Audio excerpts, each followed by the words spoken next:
Elsie lived in a small, cozy cabin nestled beside the Whispering Mountains. The wind howled a lonely song most nights, but Elsie didn't mind. She had her chickens, her garden, and her trusty wood-burning stove. Elsie wasn't fancy, but she made the best bread this side of the Mississippi.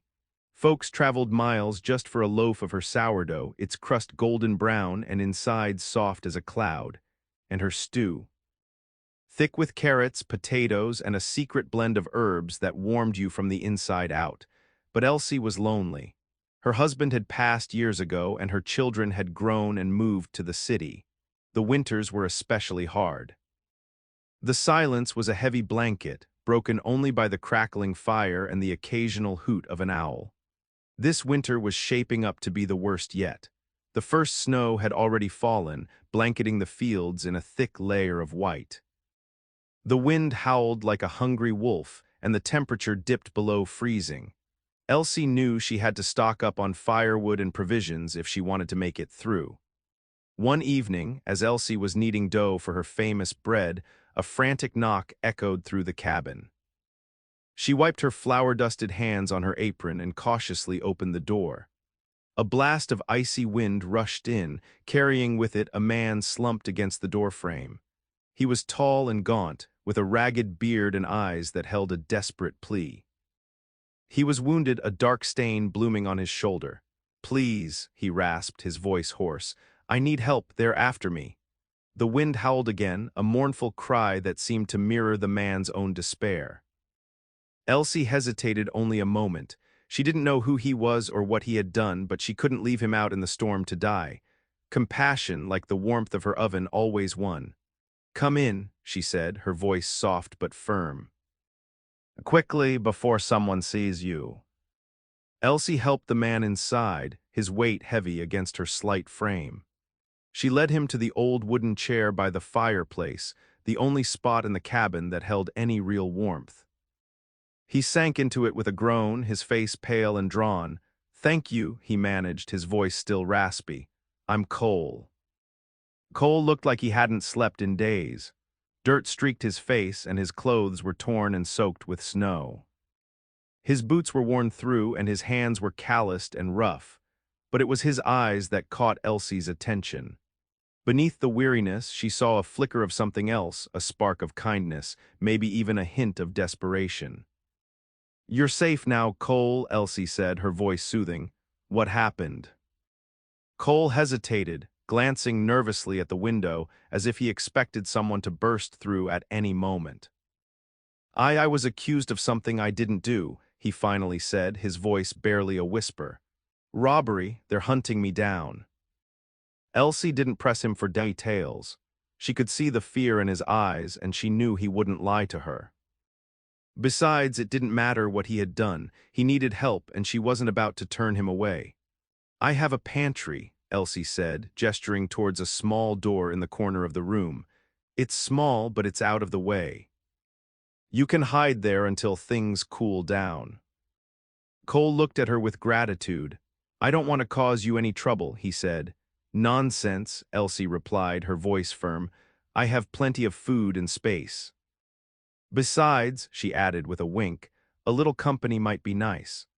She knew that hiding a wanted man was a dangerous risk, but she also knew she couldn't live with herself if she left him to fend for himself in the brutal winter. Elsie's heart, as big as her bread oven, had already made the decision. Elsie led Cole to the pantry, a small, cramped space tucked away in the back of the cabin. The air inside was thick with the sweet and tangy scent of preserved fruits and vegetables. Jars of bright red tomato sauce lined the shelves, next to rows of pickled cucumbers and peaches shimmering in their sugary syrup. Sacks of flour and sugar leaned against one wall, their burlap surfaces rough to the touch. Bunches of dried herbs, rosemary, thyme, and sage, hung from the rafters, their fragrant leaves rustling softly in the draft. The pantry was Elsie's pride and joy, a testament to her hard work and resourcefulness. It was her fortress against the harsh winter, a place of comfort and security. Now it would also be Cole's hiding place. Elsie cleared a space for Cole, moving aside a basket of potatoes and a wooden crate filled with apples. It's not much, she said apologetically, but it's dry and warm. Cole squeezed himself into the small space, his shoulders brushing against the shelves. He could smell the earthy aroma of the potatoes and the sweet scent of the apples.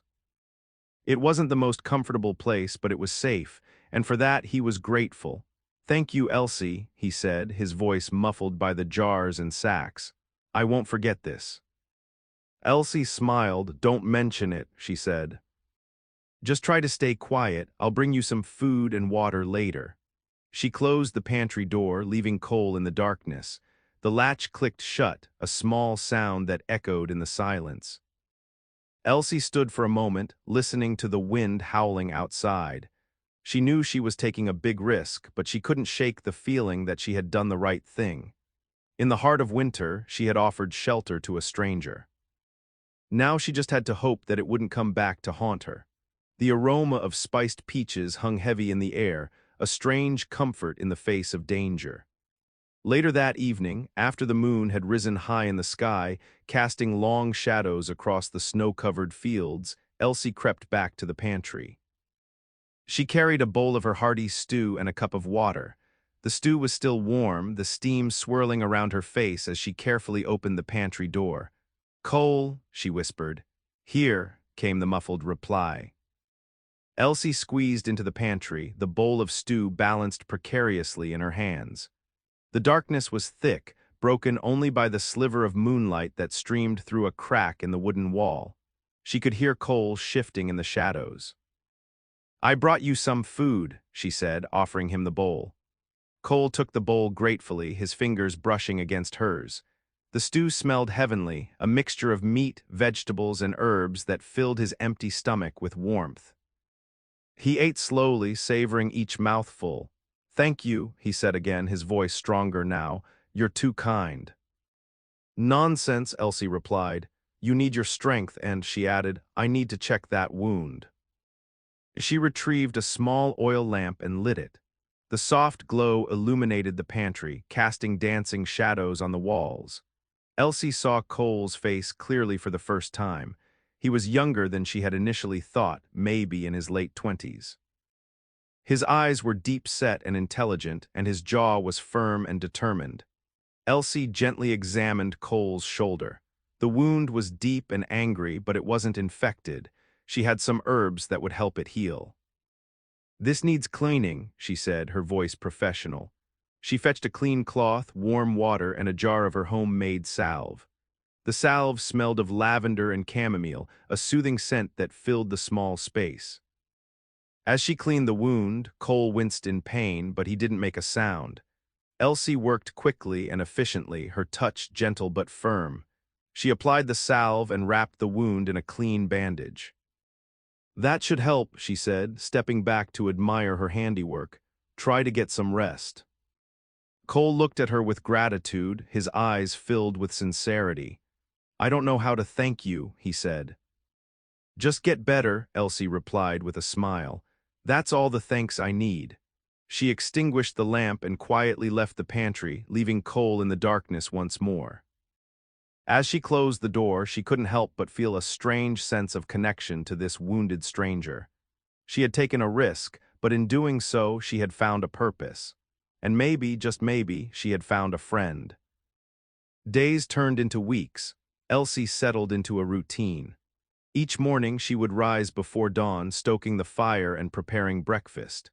She'd feed her chickens, gather eggs, and tend to her garden, all the while keeping a watchful eye out for strangers. Then she would sneak a portion of her breakfast into the pantry for Cole. Usually it was a piece of her freshly baked bread, still warm from the oven, and a cup of strong coffee. Cole spent his days in the cramped pantry, reading old newspapers and magazines that Elsie had stored there. He listened to the sounds of Elsie's daily life, the clucking of the chickens, the chopping of wood, the humming of tunes as she cooked. He felt like a shadow, a ghost in her otherwise quiet existence. At night, after dark, Elsie would bring him a more substantial meal, a bowl of her famous stew, a slice of apple pie, or a piece of roasted chicken. They would talk in hushed tones, sharing stories and laughter. Elsie told him about her late husband, her children, and her love for cooking. Cole, in turn, spoke about his past, his dreams, and his innocence. He had been a ranch hand, wrongly accused of stealing cattle. He was running not from guilt but from injustice. Elsie believed him. She could see the honesty in his eyes, the pain in his voice. She trusted him implicitly. Their bond deepened with each passing day. The pantry, once a place of storage, became a sanctuary, a haven of warmth and connection in the midst of a cold and unforgiving winter. Elsie found herself looking forward to their nightly conversations, to the sound of his laughter, to the feeling of not being alone. Cole, too, found solace in Elsie's kindness and compassion. He felt safe and protected, cared for in a way he hadn't experienced in years. The simple act of sharing a meal, of whispering secrets in the darkness, created a bond that transcended their circumstances. It was a bond built on trust, gratitude, and a shared sense of humanity. The scent of baking bread and simmering stew filled the cabin, a constant reminder of the life they were building together, one day at a time. As the weeks passed, Cole learned more about the details of the accusation against him. The cattle baron, a man named Silas Thorne, had accused him of rustling his prize-winning bull. Thorne was a powerful man, known for his ruthlessness and his long reach. Cole suspected Thorne wanted him out of the way because he knew Thorne was cheating other ranchers. "He framed me," Cole said one night, his voice tight with anger. "He needed a scapegoat, and I was the easiest target." Elsie listened patiently, her brow furrowed with concern. "Is there any way to prove your innocence?" she asked. Cole shook his head. "Thorne controls everything in these parts. The sheriff, the judge, they're all in his pocket." Elsie sighed. "That's terrible, Cole, truly terrible." "I can't stay here forever, Elsie," Cole said, his voice filled with regret. "I'm putting you at risk." Elsie reached out and took his hand, her touch surprisingly strong. "Don't worry about me," she said. "I'm a tough old bird. Besides," she added with a mischievous twinkle in her eye, "I haven't had this much excitement in years." But beneath her brave words, Elsie was worried. She knew that Thorne wouldn't give up easily. He would eventually come looking for Cole, and when he did, she would be in danger too. She started sleeping with a loaded shotgun by her bed, just in case. She also taught Cole how to use it, showing him how to aim and fire with precision. The pantry, once a place of refuge, was slowly transforming into a makeshift armory. The scent of gunpowder mingled with the sweet aroma of preserves, a stark reminder of the danger that lurked just outside their door. The winter winds continued to howl, but now they carried a new sound, the sound of fear. A fear that Elsie and Cole shared, a fear that bound them together even more tightly. They knew that their time together was limited, that the storm outside would eventually break, and when it did, they would have to face the consequences of their choices. But for now, they clung to each other, finding strength and solace in their shared secret. Finally, the snow began to melt. The days grew longer and the sun shone brighter. Spring was on its way, bringing with it a sense of hope and renewal. But for Cole, the arrival of spring meant the end of his sanctuary. He couldn't stay hidden in Elsie's pantry forever. It was time for him to move on, to try and clear his name. One morning, as Elsie was preparing breakfast, Cole emerged from the pantry. He was clean-shaven and his hair was neatly combed. He looked like a different man, stronger and more confident. "I'm leaving today, Elsie," he said, his voice firm. Elsie's heart sank. She knew this day would come, but she wasn't ready to say goodbye. "Where will you go?" she asked, her voice barely a whisper. "I don't know," Cole replied. "But I can't stay here any longer. I need to find a way to prove my innocence." "Be careful, Cole," Elsie said, her eyes filled with concern. "Thorne is a dangerous man." "I will," Cole promised. "And I'll never forget what you've done for me, Elsie. You saved my life." He reached into his pocket and pulled out a small, worn silver dollar. "This is all I have," he said, handing it to her, "but I want you to have it as a reminder." Elsie took the coin, her fingers brushing against his. It was warm from his pocket, a small token of his gratitude. "Keep it, Cole," she said. "You'll need it more than I do." "No," Cole insisted. "Please take it. It's the least I can do." Elsie reluctantly accepted the coin, tucking it into her apron pocket. "Thank you, Cole," she said, her voice thick with emotion.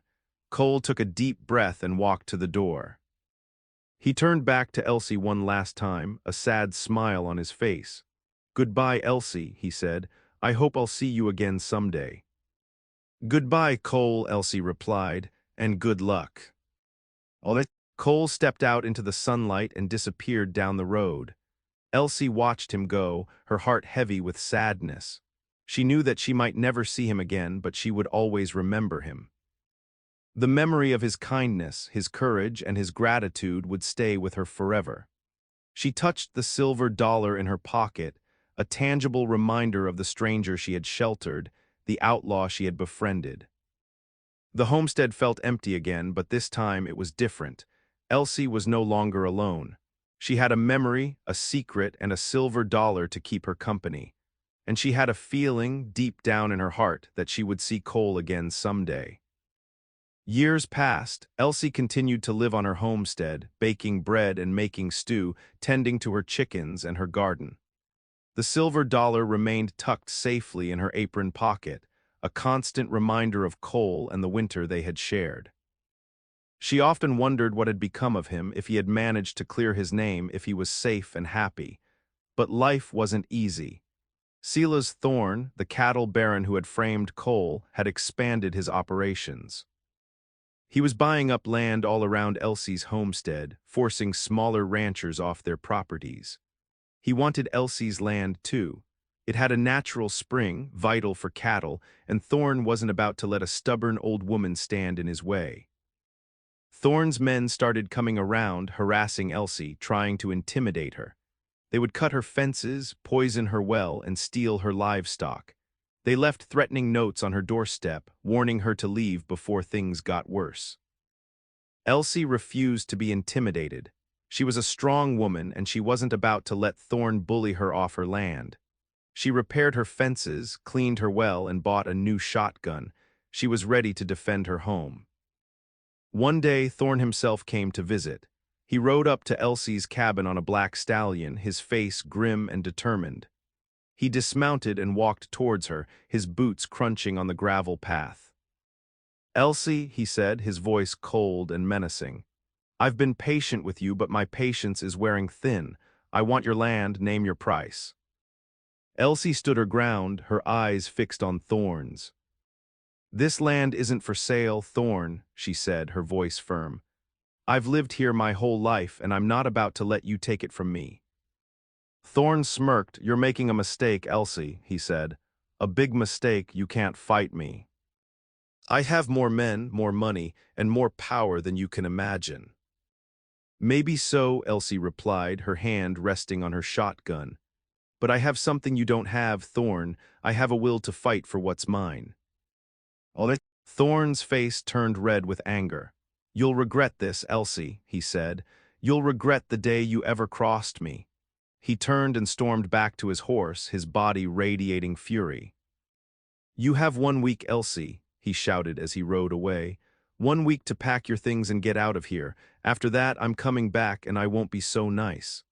Elsie watched him go, her heart pounding in her chest. She knew that Thorne meant business. She was in serious trouble, but she wasn't about to give up. She would fight for her home, even if it meant fighting to the death. The silver dollar in her pocket felt warm, a small comfort in the face of danger. She just wished Cole were here. She could really use his help. Elsie spent the next week preparing for the inevitable. She boarded up the windows of her cabin, reinforced the door with heavy planks of wood, and sharpened her knives.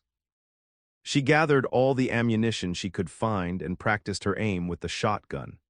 She even set up a few booby traps around the property, tripwires attached to tin cans filled with rocks, designed to alert her to any intruders. She also spent a lot of time in her pantry, sorting through her supplies. She knew that if Thorne attacked, she would need to be self-sufficient. She checked her jars of preserves, making sure they were tightly sealed. She counted her sacks of flour and sugar, estimating how long they would last. She examined her dried herbs, their fragrant leaves still potent and flavorful. She even found a few old recipes for homemade explosives tucked away in a forgotten cookbook. Just in case, as the week drew to a close, Elsie felt a sense of calm settle over her. She had done everything she could to prepare. Now all she could do was wait. On the morning of the 7th day, Elsie woke up before dawn. She made herself a cup of strong coffee and sat on her porch, watching the sunrise. The sky was a brilliant mix of orange, pink, and purple, a beautiful spectacle that belied the danger that was about to unfold. As the sun climbed higher in the sky, Elsie heard the sound of horses in the distance. She knew it was Thorne and his men. She took a deep breath, grabbed her shotgun, and walked inside her cabin. She closed the door behind her, bolted it shut, and waited. The sound of the horses grew louder and louder until they were right outside her cabin. Elsie peered through a crack in the boarded-up window. She saw Thorne and a dozen of his men, all armed to the teeth. They surrounded her cabin, their faces grim and determined. Thorne dismounted and walked towards the door. He pounded on it with his fist, his voice booming. "Elsie," he shouted. "Come out now and I promise you won't get hurt. Just sign over the deed to your land and we'll leave you alone." Elsie didn't answer. She raised her shotgun and aimed it at the door. She was ready to fight. She was ready to die. But she wasn't about to give up her home without a fight. The aroma of apple pie, baked fresh that morning, filled the cabin, a bittersweet reminder of the life she was fighting to protect. The air crackled with tension, thick with the scent of fear and the promise of violence. Elsie gripped her shotgun tighter, her finger on the trigger. She was ready for war. Suddenly, a shot rang out, shattering the silence. It wasn't Elsie who fired it. It came from behind Thorne and his men. They whirled around, confusion etched on their faces. A lone figure rode into view, silhouetted against the rising sun. He was tall and lean, with a wide-brimmed hat pulled low over his eyes. He wore a long duster coat that billowed in the wind, and 2 revolvers hung low on his hips. "Thorne," the figure called out, his voice clear and strong, "I believe you have something that belongs to Elsie." Thorne squinted, trying to make out the figure's face. "Who are you?" he demanded, "and what business is it of yours?" The figure chuckled, a low, menacing sound. "My name is Cole," he said, "and I'm here to repay a debt." Elsie gasped, her heart leaping with joy. It was Cole. He had come back for her just as he had promised. She peeked through the crack in the window, tears streaming down her face. Cole looked different, older and tougher, but she recognized him instantly. The boy she had sheltered in her pantry had become a man, a gunslinger, and he was here to defend her. Thorne's face twisted with anger. "Cole," he snarled. "I should have known you'd show up. You're a fool if you think you can take me on." "We'll see about that, Thorne," Cole replied, his hand hovering over his revolvers. "I'm not the same scared kid you framed years ago. I've learned a few things since then." The air crackled with tension. The horses shifted nervously, sensing the impending violence. Elsie gripped her shotgun tighter, her heart pounding in her chest. She knew that this was it, the moment of truth. The battle for her home. She glanced around the cabin, her eyes falling on the pantry door.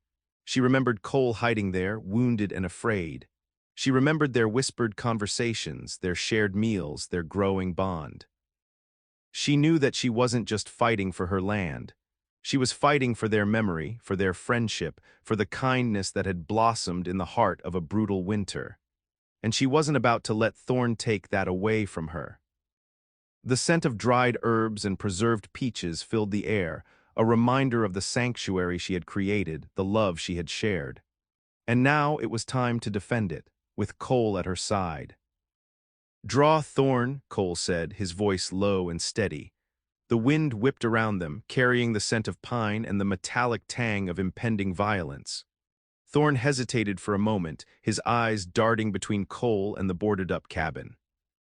He knew Cole was fast, but he also knew he had more men. He signaled to his men and they spread out, surrounding Cole. "You're outnumbered, Cole," Thorne sneered. "Don't be a fool, just walk away and I might let you live." "Oh, I'm not walking away, Thorne," Cole replied, his eyes fixed on Thorne's. "This is between you and me. Let Elsie go and I'll settle this with you man to man." Thorne laughed, a harsh, grating sound. "You think I'm going to let you dictate terms to me? You're nothing but a washed-up outlaw." "I'm a man who keeps his promises," Cole said, his hand tightening on his revolver. "And I promised Elsie I would repay her kindness." Without another word, Cole drew his revolvers. The sound of gunfire erupted, shattering the morning silence. Cole moved with lightning speed, his revolver spitting laid. Thorne's men scattered, trying to find cover. Some of them fell to the ground, wounded or dead. Elsie watched in amazement as Cole single-handedly took on Thorne's entire gang. He was a whirlwind of motion, a deadly force of nature. She had never seen anything like it. Inside the cabin, Elsie remembered the recipes for homemade explosives. She quickly gathered the ingredients, flour, sugar, and a few other odds and ends, and mixed them together in a large bowl. She added a bit of water to form a thick paste, then packed the mixture into several empty mason jars. She added a fuse to each jar, using strips of cloth soaked in kerosene.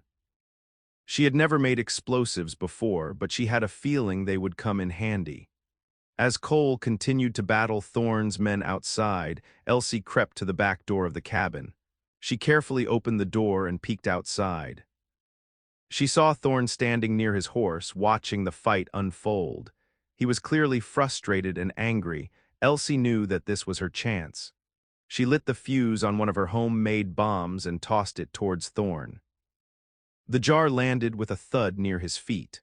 Thorne looked down in confusion, then his eyes widened in horror as he realized what it was. The jar exploded with a loud bang, sending a cloud of flour and sugar into the air. Thorne was knocked off his feet, covered in the sticky mess. "What the?" he sputtered, trying to wipe the flour out of his eyes. Elsie took advantage of the distraction and charged out of the cabin, wielding her shotgun. She fired at Thorne's men, scattering them even further. The battle had turned in their favor. Cole and Elsie, working together, were driving Thorne and his men back. The scent of gunpowder and apple pie mingled in the air, a strange but potent combination. The fight was far from over, but for the first time, Elsie felt a glimmer of hope. They might actually win this. The remaining members of Thorne's gang scattered, leaving Thorne standing alone, covered in flour and rage. He glared at Cole, his eyes burning with hatred. "This isn't over, Cole," he snarled. "I'll get you for this, both of you." Cole stepped forward, his revolver still smoking. "It is over, Thorne," he said, his voice cold and hard. "You've terrorized these people for too long. It's time for you to face the consequences." "You think you can stop me?" Thorne spat, reaching for his own revolver. "I have friends in high places. You'll never get away with this." "I'm not worried about your friends," Cole replied, his eyes fixed on Thorne's. "I'm only worried about justice." Thorne drew his revolver and fired. Cole ducked, the bullet whizzing past his head. He returned fire, his revolvers firing in rapid succession. The bullet struck Thorne in the chest, sending him staggering backward. He crumpled to the ground, his revolver clattering beside him. Elsie rushed to Cole's side, her face etched with concern. "Are you all right?" she asked, her voice trembling. Cole nodded, holstering his revolvers. "I'm fine," he said, his eyes searching hers. "Are you hurt?" "Just a few scratches," Elsie replied, brushing a strand of hair from her face.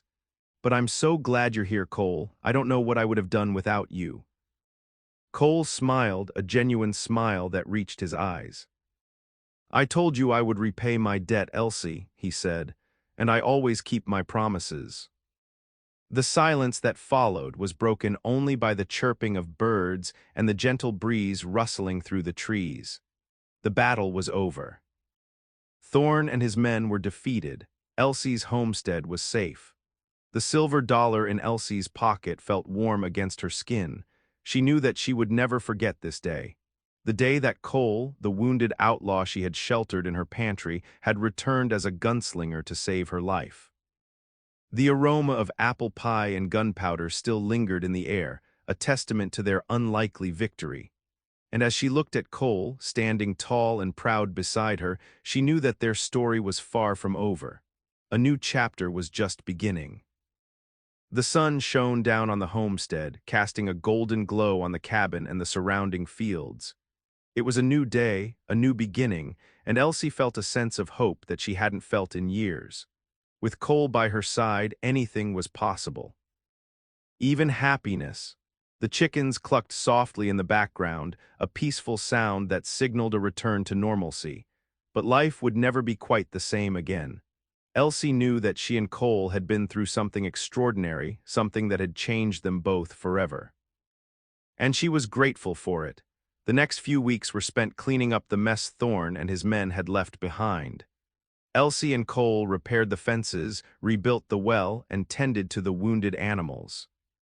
They also buried the dead, a somber task that reminded them of the cost of violence. As they worked side by side, a comfortable rhythm developed between them. Elsie would cook, Cole would chop wood, and they would share stories and laughter. The homestead, once a place of loneliness and fear, was now filled with warmth and companionship. One evening, as they were sitting on the porch watching the sunset, Cole turned to Elsie, his eyes filled with sincerity.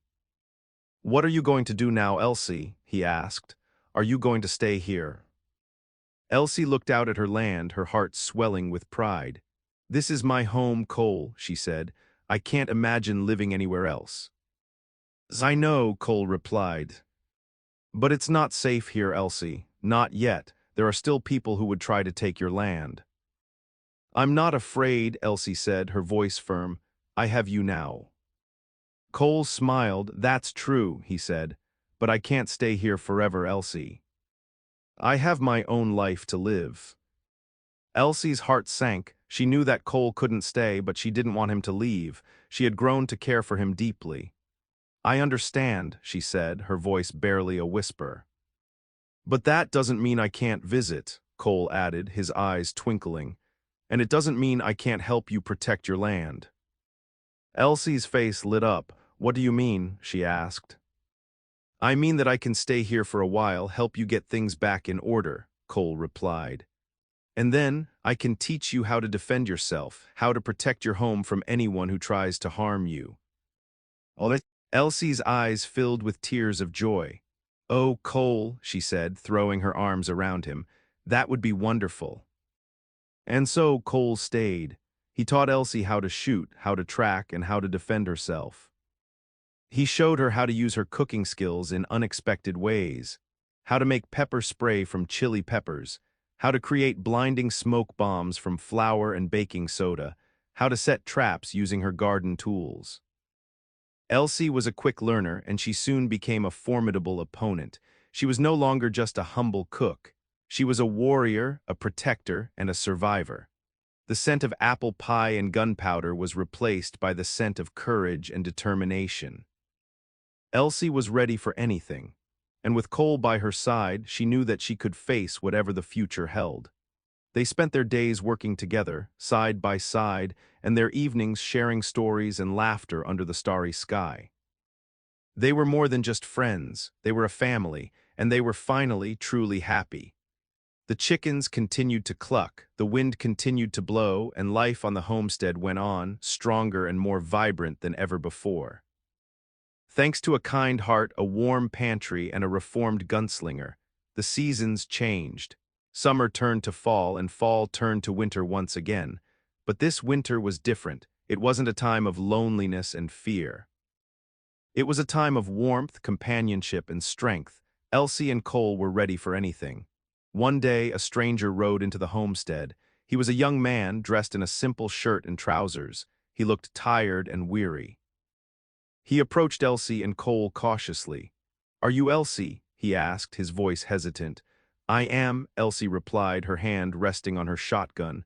"My name is Billy," the young man said. "I'm a rancher. Thorne stole my land. He framed me just like he did to Cole." Elsie and Cole exchanged glances. They knew what they had to do. They couldn't let Thorne's legacy of injustice continue. "We'll help you, Billy," Cole said, his voice firm. "We'll help you get your land back." And so they did. They gathered the other ranchers who had been wronged by Thorne and they formed a posse. They rode into town and confronted Thorne's henchmen. They fought for justice, for freedom, and for the right to live in peace. It was a long and difficult battle, but in the end they prevailed. Thorne's empire crumbled and his henchmen were brought to justice. The ranchers who had been wronged by Thorne got their land back, and Billy was finally able to return to his home.